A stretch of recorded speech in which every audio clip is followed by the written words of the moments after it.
The man on the roof wore a brown canvas coat, so worn the stitching had gone white at the shoulders.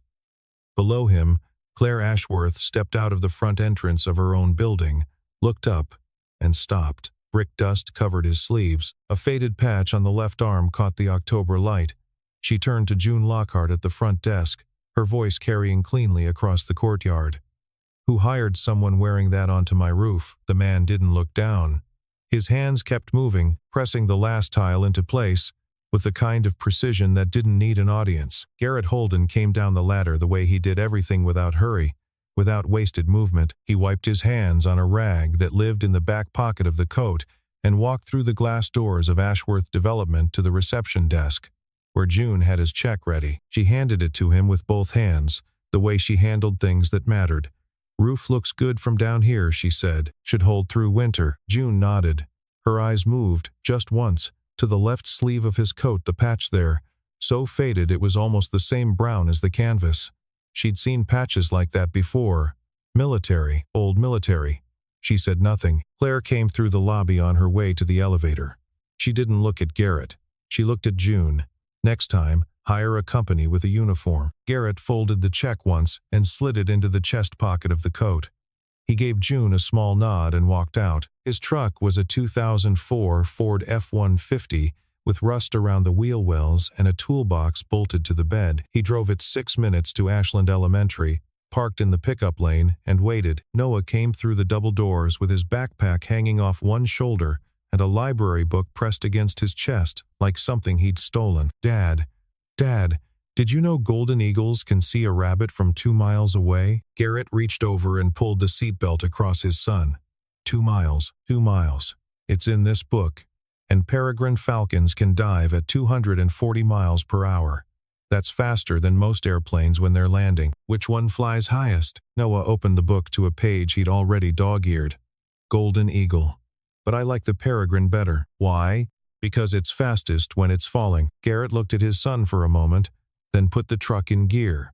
They drove home through streets lined with oaks that were just beginning to turn. The rental sat at the edge of Ashland, Virginia, a small clapboard house with a porch that needed the same repairs Garrett made on other people's buildings. He'd been here 3 years. Before that, he'd been in places he didn't talk about, and Noah didn't remember. People in town knew him as the handyman, the one who showed up on time, did clean work, and left without small talk. They didn't know where he came from. They didn't ask. In Ashland, a man who fixed things well enough earned the right to be left alone. That evening, Claire sat in her corner office on the second floor of Ashworth Development. The building had been her mother's.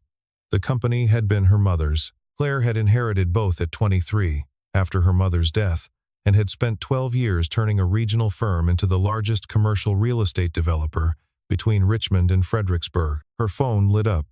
An email from Richard Tate. She read it once. Then again. He would be in Ashland on Friday.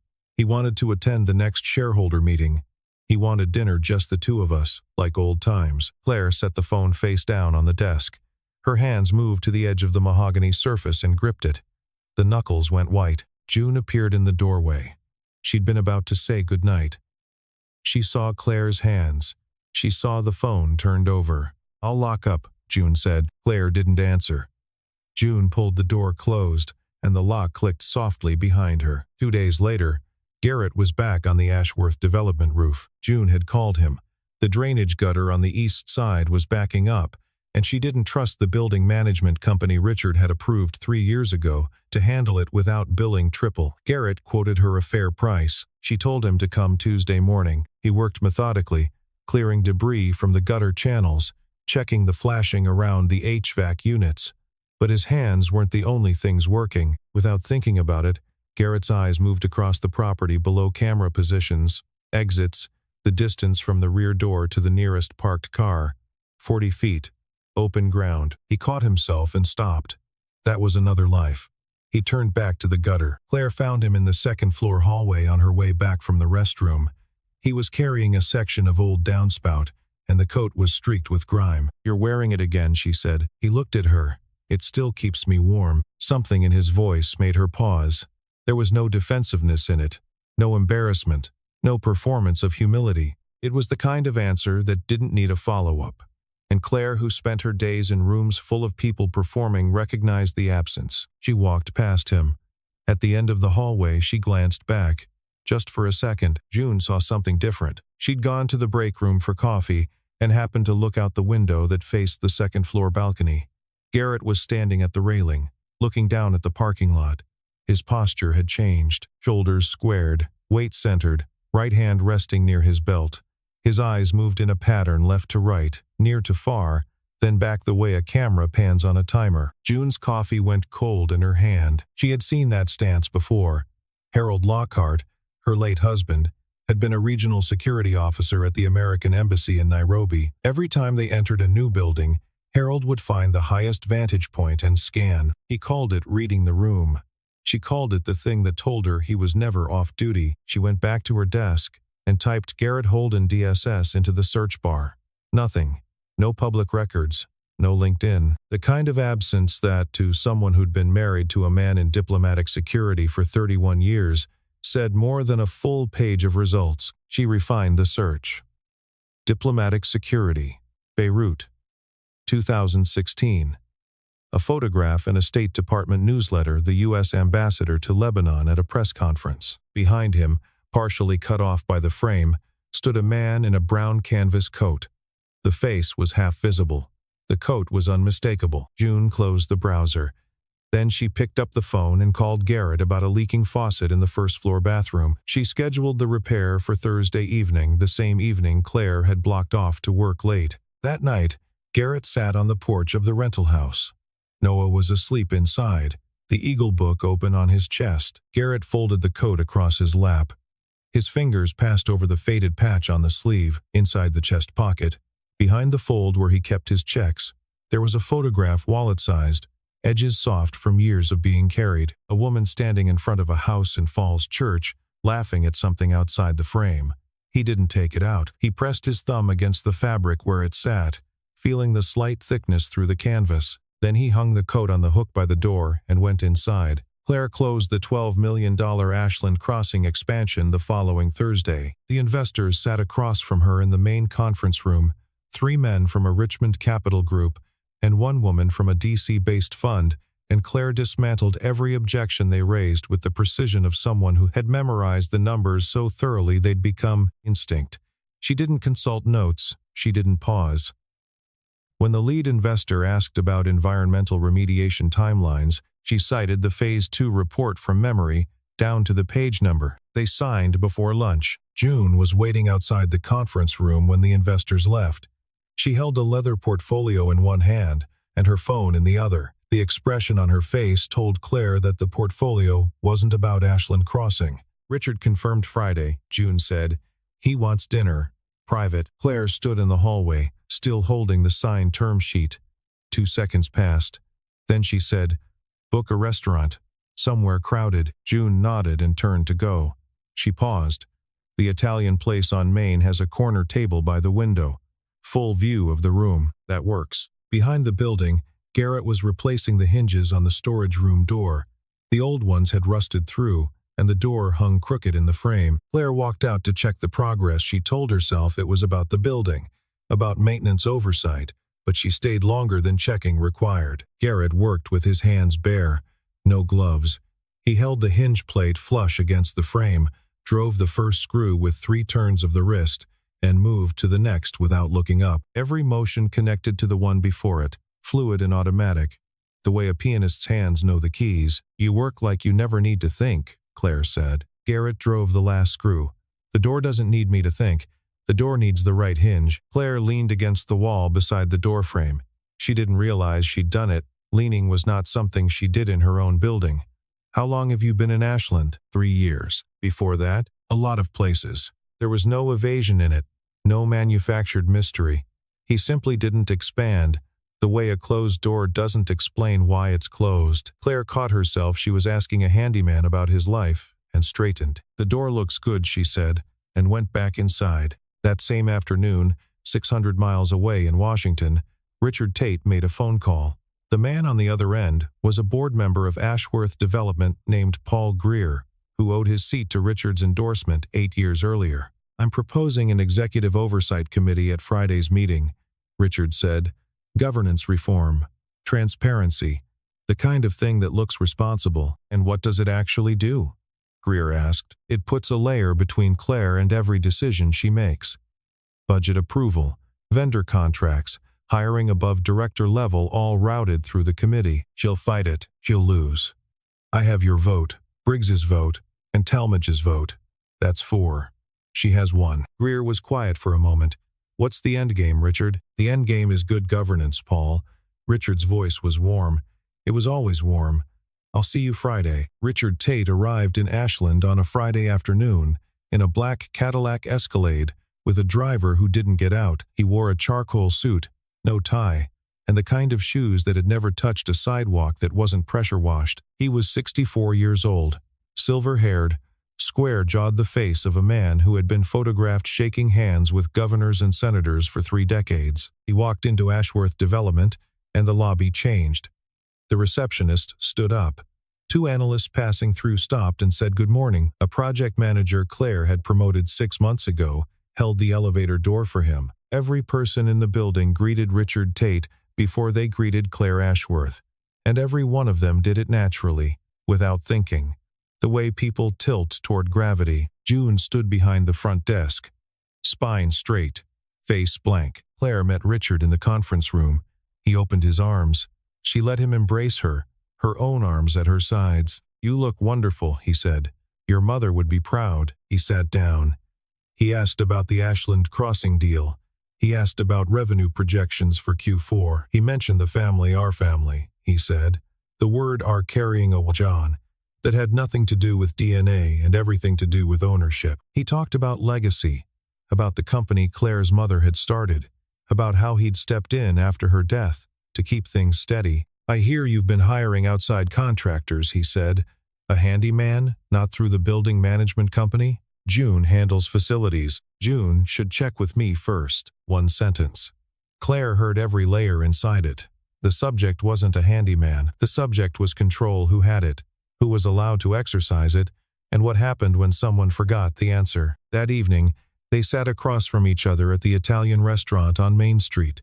Corner table, window seat, the dining room half full. Claire kept the conversation on business cap rates, lease terms, the Ashland crossing timeline. Richard listened with the patience of a man who knew that every topic she raised was a wall she was building between them. Across the street, Garrett walked out of the hardware store with a bag of wood screws and a can of exterior primer. His truck was parked 2 doors down. He passed the restaurant and glanced through the window, not looking for anything, just the automatic awareness that hadn't left him despite 4 years of trying. He saw Claire. She was sitting with a man he didn't recognize, a man in an expensive suit who leaned forward when he spoke and smiled frequently. Nothing about the scene would have registered to anyone else, but Garrett saw Claire's shoulders. They were pulled in, narrowed, as though she was trying to take up less space. Her hands were in her lap, not on the table, not holding a glass, not gesturing the way he'd watched her gesture in her own hallway. Her eyes didn't meet the man's directly. They landed near his face, his chin, his collar, then moved away. Garrett had seen that posture before, in safe houses, in debriefing rooms, in embassy waiting areas where people sat across from the person they feared and tried to make themselves invisible. He put the bag in his truck and drove home, but the image stayed Claire Ashworth, who looked down at him from her building's front steps without flinching, sitting across from a man who made her small. The boardroom of Ashworth Development seated 8. On Monday morning, 5 of those seats were occupied. Claire sat at the head of the table. Richard sat to her left, not at the opposite end, where a guest might sit, but directly beside her, close enough that his cologne reached her before his words did. Paul Greer, Martin Briggs, and Helen Talmadge filled 3 of the remaining chairs. The 5th seat, belonging to Claire, gave her 1 vote. The other 4 belonged to people who owed Richard something. Richard presented the proposal with the polished ease of a man who had spent 30 years in public life. The Executive Oversight Committee would strengthen governance, ensure fiduciary responsibility, and provide independent review of major expenditures. He used the word transparency 4 times. He used the word family twice. Claire listened. When he finished, She spoke without notes. "This company has grown 42% in revenue under the current governance structure," she said. "We've expanded into 3 new markets, maintained a debt-to-equity ratio below 0.7, and delivered returns above industry average for 7 consecutive years. The proposal before you creates an additional approval layer that will slow decision-making by an estimated 30 to 45 days per major initiative. I'd like the board to consider what problem this committee is designed to solve, because by every measurable standard, the current structure is working." Richard smiled. He nodded slowly, the way he always did when someone disagreed with him and he wanted them to know it didn't matter. "I respect that, Claire. I've always respected your judgment. This is simply a proposal. The board will decide." The board decided 4-1. Claire shook each hand. She maintained her expression through the goodbyes, through Richard's parting embrace, "I'm proud of you, sweetheart," no matter how the vote went, and through the walk to the elevator. She made it to the stairwell before she stopped. Her hand found the railing. She gripped it and breathed in through the nose, out through the mouth, the rhythm she'd taught herself at 23 when everything fell apart the first time. Below her, the stairwell door opened. Garrett came up from the basement carrying a box of replacement fluorescent tubes. He saw her. He stopped on the landing below, set the box down, and waited. He didn't ask what was wrong. He didn't offer comfort or commentary or the reflexive, "Are you okay?"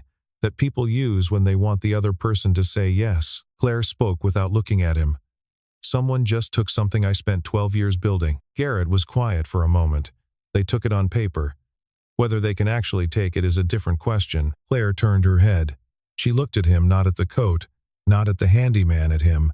It was the first time she'd done that, and they both felt the shift, though neither of them named it. That afternoon, June found Claire in her office. She placed a sealed envelope on the desk. Inside was a photocopy of a non-disclosure agreement dated 15 years earlier, signed by June Lockhart, witnessed by Richard Tate's personal attorney. "You need to know this exists," June said. "I can't say more yet, but you need to know." Claire opened the envelope. She read the first page, then the second. Her face didn't change, but her breathing did. "What does this cover, June?" "I can't tell you that. Not today. But soon." June left. Claire sat alone with the envelope and understood, with the clarity of someone who had been circling a locked door for 15 years, that the door had a key and that June had just shown her where to look. 3 days after the board vote, the offices of Ashworth Development were nearly empty by 9 in the evening. June had left at 6, but before leaving, she'd called Garrett about a sprinkler head in the basement that needed recalibrating. She'd asked him to come after hours. She hadn't explained why. Claire was still at her desk at 9. The Ashland crossing contracts needed her signature on 14 pages, and she'd been working through them with the deliberate slowness of someone who didn't want to go to the parking lot alone. At 9:12 she gathered her things. Coat over her arm, briefcase in hand, keys already between her fingers, a habit she'd developed years ago and never examined too closely. She pushed through the rear door and walked toward her car. Richard Tate was leaning against the driver's side door. He hadn't called. He hadn't texted. He was simply there, the way he'd always been there, appearing in spaces she thought were hers, reminding her that no space was truly hers if he decided otherwise. "We need to talk," he said. His voice was still warm. It was always warm. "About your behavior at the board meeting." "My behavior was a vote, Richard. That's how boards work. Your behavior was opposition, public opposition. After everything I've done for this company for you." He was standing between her and the car door. Not aggressively. Not with any gesture that would look wrong on a security camera, just positioned so that she would have to ask him to move, and they both knew she wouldn't. Claire stopped walking. She didn't step back, but something in her locked her shoulders, her jaw, the muscles along her spine, the way an animal freezes when the predator is too close to run from. The rear door of the building opened. Garrett came out with his toolbox in one hand and a length of copper pipe in the other. He saw them immediately, the spatial geometry of it, the distance, the angle, the way Claire's weight had shifted to her back foot. He didn't rush. He didn't change his pace. He walked toward his truck, which was parked 3 spaces to the right of Claire's car, on a trajectory that brought him directly between the two of them. When he reached the gap, he stopped. He set the toolbox down, and then he was standing there, the brown canvas coat with its faded patch at shoulder height to Claire, positioned between her and Richard, The way a wall stands between weather and the room it protects. This is a family matter, Richard said. I'm just walking to my truck, Garrett said. His voice was level, conversational, but he didn't walk to his truck. He stood exactly where he was, hands at his sides, offering Richard the most disorienting thing a dangerous man can receive: stillness. Richard looked at Garrett. He looked at the coat. He looked at Claire, who was now standing behind Garrett's shoulder, breathing. I'll call you tomorrow, Richard said to Claire. Then he walked to his car and drove away. The parking lot was quiet. A streetlight buzzed. Claire hadn't moved. Garrett turned around. Do you need me to call someone for you? Claire shook her head. Then she said, her voice thinner than she wanted it to be, do you know what you just did? I stood between. A pause. The streetlight buzzed again. Nobody does that, Claire said. The rear door opened. June stood in the frame, backlit by the hallway fluorescence. She'd never actually left. She'd been watching the security monitor from the lobby. She looked at Garrett, then at Claire. I need to tell you something. Not tonight, but soon. She looked at Garrett once more, and gave a nod so slight, it barely qualified as movement. June met Claire at a coffee shop in Mechanicsville, 20 minutes south of Ashland. Not in town. Not anywhere near the Ashworth development cameras that Richard's building management company maintained. They sat in a booth by the back wall. June ordered tea and didn't drink it. 15 years ago, June said, 6 months after your mother died, Richard used company funds to settle a personal legal matter. A young woman who worked in the leasing office, she was 24, filed a complaint against him. Misconduct. Richard's attorney made it go away. The settlement was paid through an Ashworth development operating account, disguised as a consulting fee. Claire sat very still. I processed the paperwork, June continued. The wire transfer, the consulting agreement, the termination letter for the woman. I didn't understand what I was processing until it was done. When I asked questions, Richard sat me down. He told me I was complicit, that I'd facilitated the payment, that my signature was on the wire authorization. He said if it ever came out, I'd lose my pension and face criminal charges. And the NDA? His attorney drafted it that week. I signed it because I believed him. I was 59. Harold had just died. I couldn't afford to lose everything. Is there evidence? I kept copies of the wire transfer records, the original consulting agreement with the fabricated vendor name, and the internal memo authorizing the payment signed by Richard. Where? In a lockbox at the First Baptist Church on Main Street. Pastor Caldwell holds the key. He doesn't know what's inside. Claire looked at her tea, then at June. She didn't cry. She didn't raise her voice. She asked the only question that mattered. Why now? Because he's getting closer. And because of the man in the parking lot. Claire drove back to Ashland. She parked in the Ashworth development lot and walked inside. Garrett was on the first floor, lying on his back under a sink in the break room, replacing a corroded shutoff valve. The brown coat was spread on the floor beside him like a tarp. She stood over him until he slid out. He looked up at her from the floor, wrench in hand. Whose coat was this before yours? She asked. My father's. Is he alive? No. Claire looked at the coat on the floor, at the faded patch, at the worn pocket where he kept his checks and whatever else he carried. She understood something then that she hadn't before. People kept old things not because they couldn't afford new ones, but because the old things held the shape of someone who was gone. It's a good coat, she said.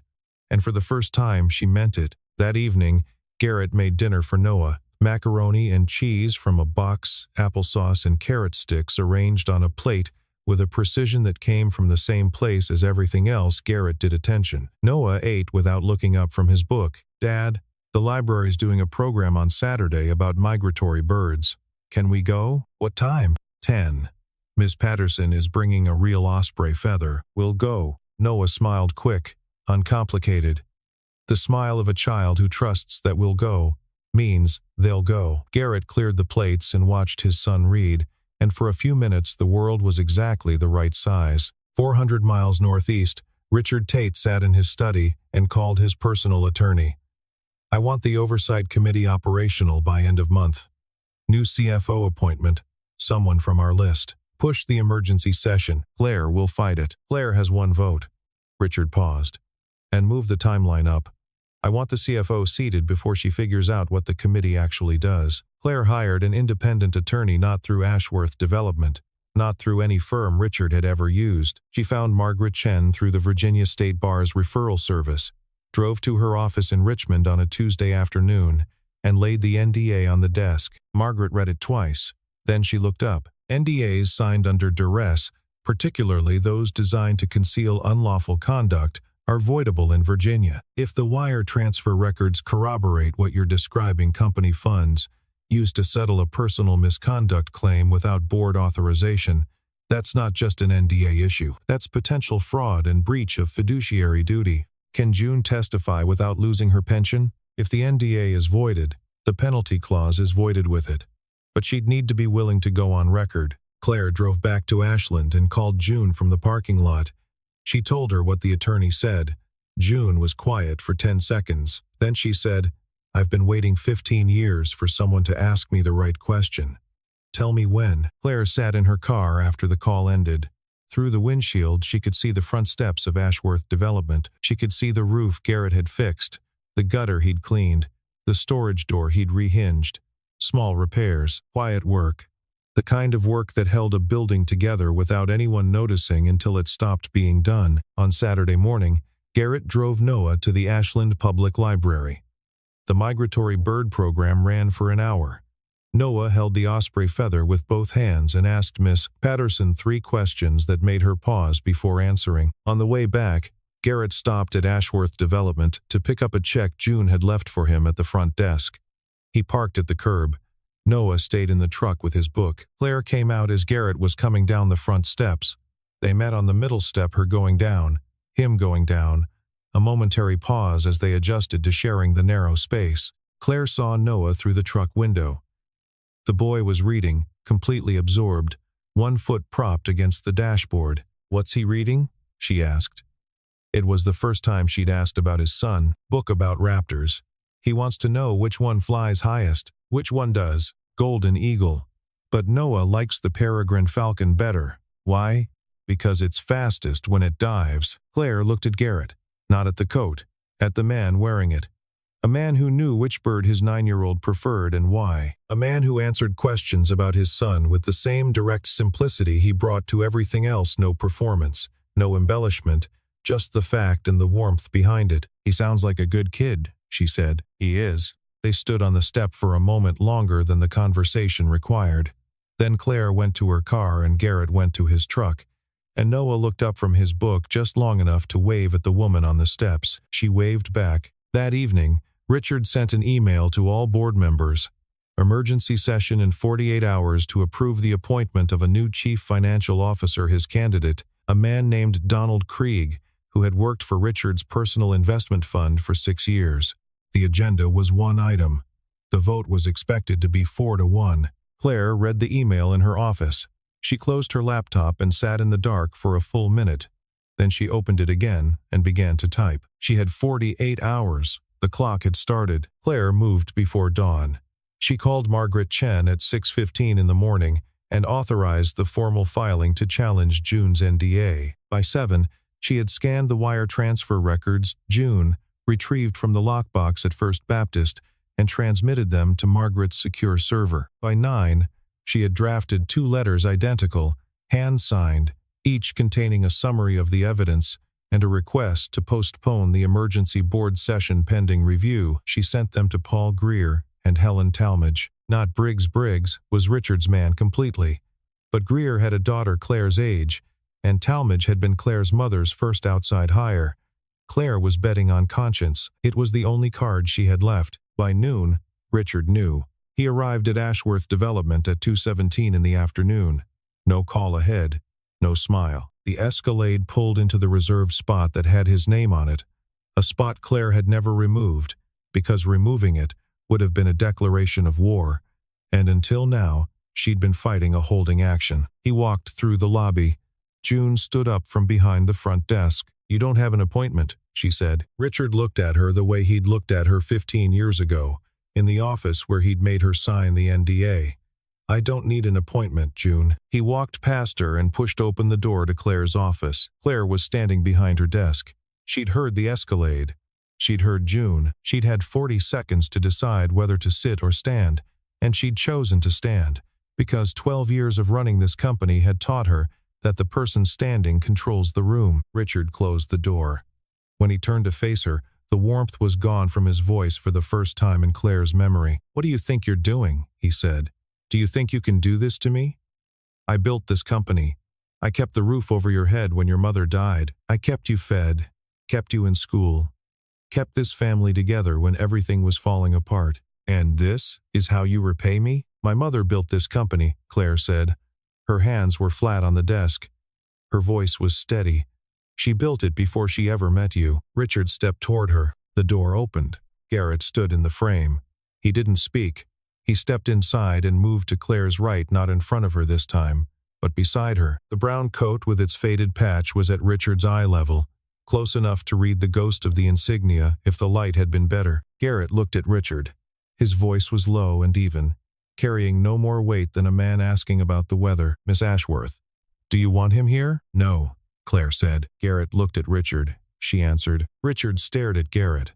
He looked at the coat, at the worn canvas and the frayed stitching and the dust that never fully came out. He looked at the man inside, at the stillness, the unhurried breathing, the eyes that watched him without blinking. "Who are you?"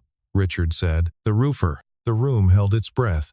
Richard Tate had spent 30 years navigating rooms full of politicians, attorneys, developers, and lobbyists. Every one of them could be threatened, bought, leveraged, or outmaneuvered. The man standing beside Claire Ashworth in a worn-out coat could not be any of those things, and Richard recognized it the way a predator recognizes terrain it can't cross. He left without another word.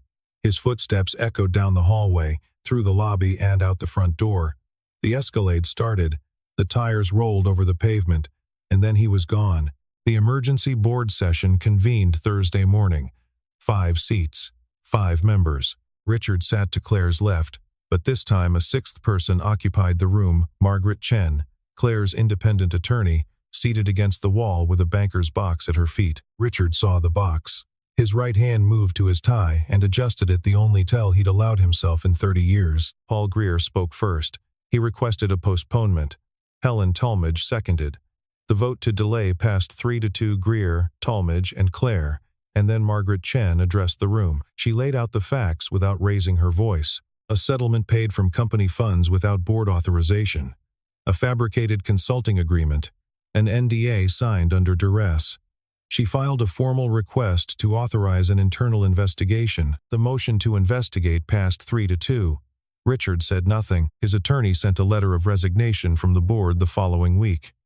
The Escalade left Ashland on a Wednesday morning, heading north on I-95. No one came out to watch it go. The court voided June's NDA in November. The leverage was gone.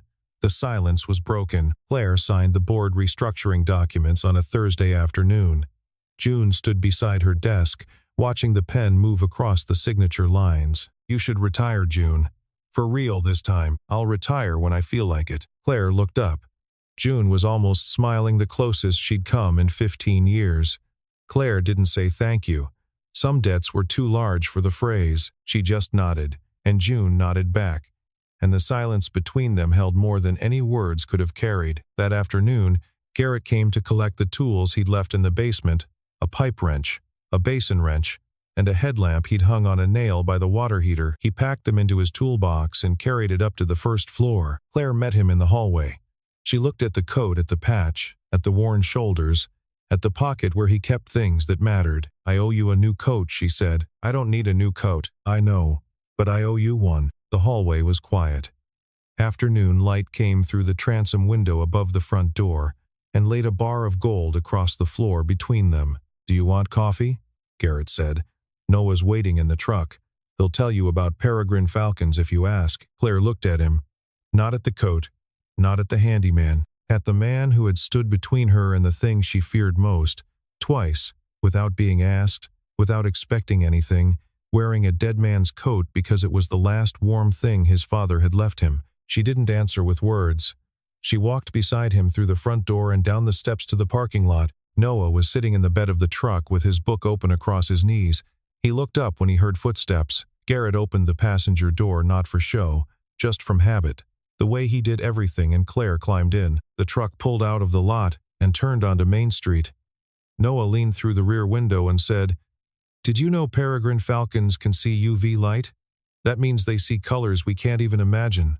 Claire turned to look at the boy. What color do you think they see? Noah thought about it.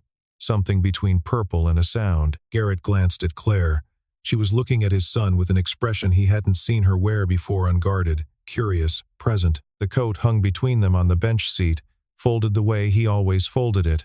The photograph in the chest pocket resting against the leather of the seat. They drove toward the center of town, past the hardware store and the Italian restaurant and the First Baptist Church on Main Street, 3 people in a truck that smelled like primer and library books, heading somewhere that didn't need a name yet. Neither of them had been looking.